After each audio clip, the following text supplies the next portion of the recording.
Assalamualaikum warahmatullahi wabarakatuh.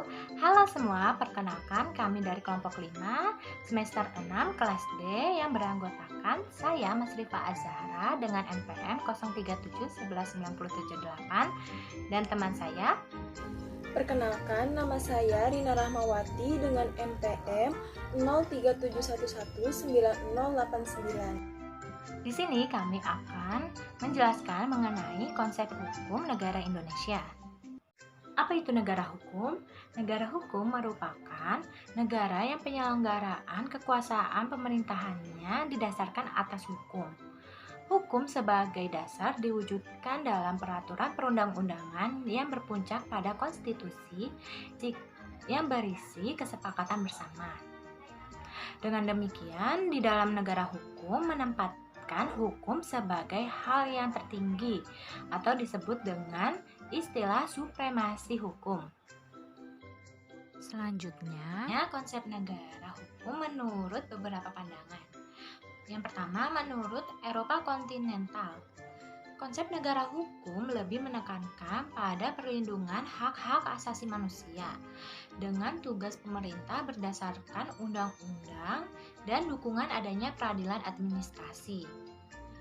Berikutnya, menurut Anglo-Saxon, konsep negara hukum lebih menekankan pada supremasi hukum, persamaan di muka hukum bagi seluruh masyarakatnya, dan konstitusi yang berdasarkan pada hak asasi manusia.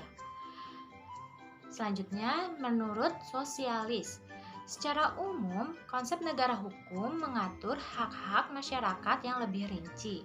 Namun, dalam praktiknya dibatasi oleh kewajiban-kewajiban untuk kepentingan negara. Yang terakhir, menurut negara hukum Indonesia, konsep negara hukum Indonesia didasarkan pada pandangan hidup bangsa yaitu Pancasila. Perbedaan tersebut terletak pada masalah kedudukan individu terhadap masyarakat dan hak serta kewajiban individu terhadap masyarakat. Perbedaan ini terutama karena pengaruh pandangan hidup serta latar belakang sejarah bangsa Indonesia. Karena itu, konsep negara hukum Indonesia pun dengan sendirinya juga berbeda dengan konsep negara hukum di negara lainnya. Selanjutnya, sejarah perkembangan konsep negara hukum. Negara hukum formal merupakan negara yang membatasi ruang geraknya dan bersifat pasif terhadap kepentingan rakyatnya. Negara tidak campur tangan secara banyak terhadap urusan dan kepentingan warga negaranya. Konsep ini terjadi di Eropa sekitar abad ke-19 dan ternyata penerapannya mengundang kecaman banyak warga negaranya, terutama pasca Perang Dunia Kedua, di mana negara dianggap lambat dan tidak bertanggung jawab atas segala dampak ekonomi yang timbul pasca perang tersebut. Muncul gagasan baru yang disebut sebagai welfare state atau negara kesejahteraan. Negara kesejahteraan ini disebut sebagai konsep negara hukum material. Pemerintah bisa bertindak secara lebih luas dalam urusan dan kepentingan publik jauh melebihi batas-batas yang pernah diatur dalam konsep negara hukum formal. Pemerintah memiliki keleluasan untuk turut campur tangan dalam urusan warga negaranya dengan dasar bahwa pemerintah ikut bertanggung jawab terhadap kesejahteraan rakyat. Berikutnya yaitu konsep negara hukum mencakup 5 elemen. Yang pertama, perlindungan hak asasi manusia. Kedua, pembagian kekuasaan. Ketiga, tidak bersifat sementara. Keempat, pemerintahan berdasarkan undang-undang. Terakhir, peradilan tata usaha negara.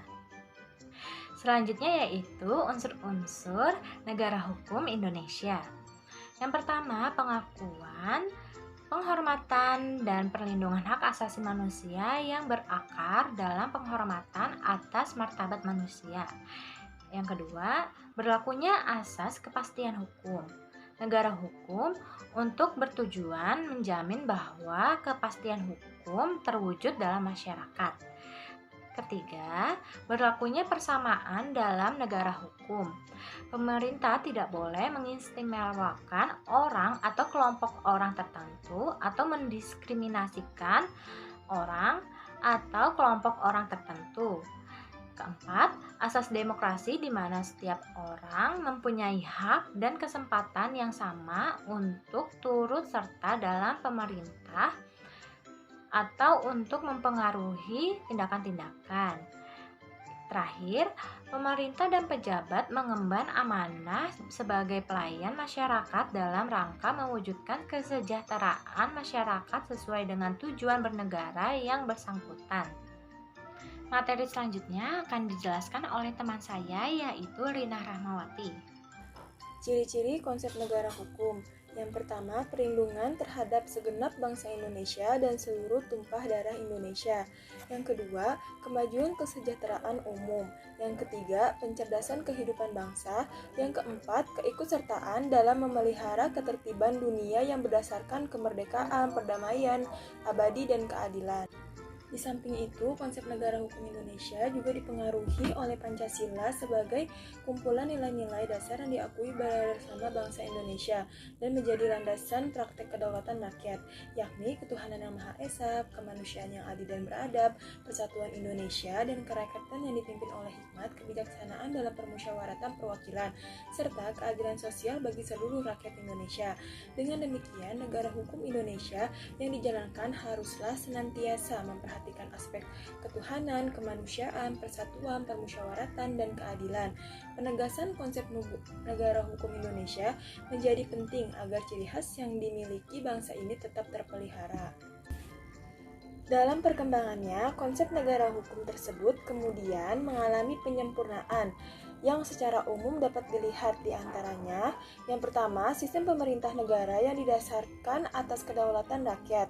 Yang kedua, bahwa pemerintah dalam melaksanakan tugas dan kewajibannya harus berdasar akan atas hukum atau peraturan perundang-undang.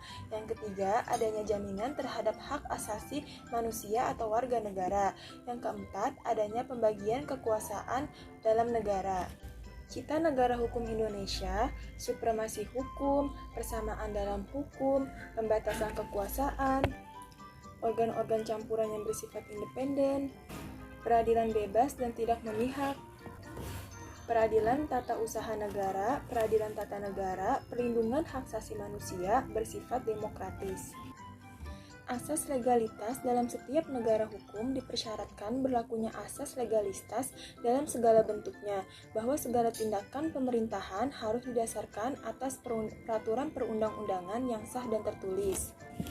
Berfungsi sebagai sarana mewujudkan tujuan bernegara. Cita-cita nasional Indonesia dirumuskan dalam pembukaan Undang-Undang 1945. Tujuan bangsa Indonesia bernegara adalah dalam rangka melindungi segenap bangsa Indonesia dari seluruh tumpah darah Indonesia, memajukan kesejahteraan umum, mencerdaskan kehidupan bangsa, dan ikut melaksanakan ketertiban dunia berdasarkan kemerdekaan, perdamaian abadi, dan keadilan sosial.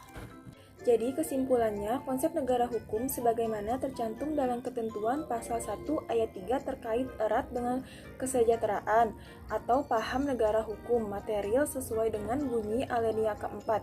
Dalam hal ini, paham negara hukum tidak hanya mencakup penyelenggaraan negara saja, melainkan juga menyentuh kehidupan berbangsa dan bermasyarakat. Oleh karena itu, dalam tataran implementasinya, semakin aktif negara dalam melaksanakannya, konsep negara hukum akan mendukung dan mempercepat terwujudnya negara kesejahteraan di Indonesia. Sebaliknya, implementasi konsep negara hukum yang tidak sempurna atau setengah-setengah dapat menjauhkan Indonesia dari cita-cita pembentukannya sebagai sebuah negara. Mungkin cukup sekian presentasi dari kelompok 5. Apabila ada kesalahan, mohon maaf. Wabillahi taufiq wa hidayah. Wassalamualaikum warahmatullahi wabarakatuh.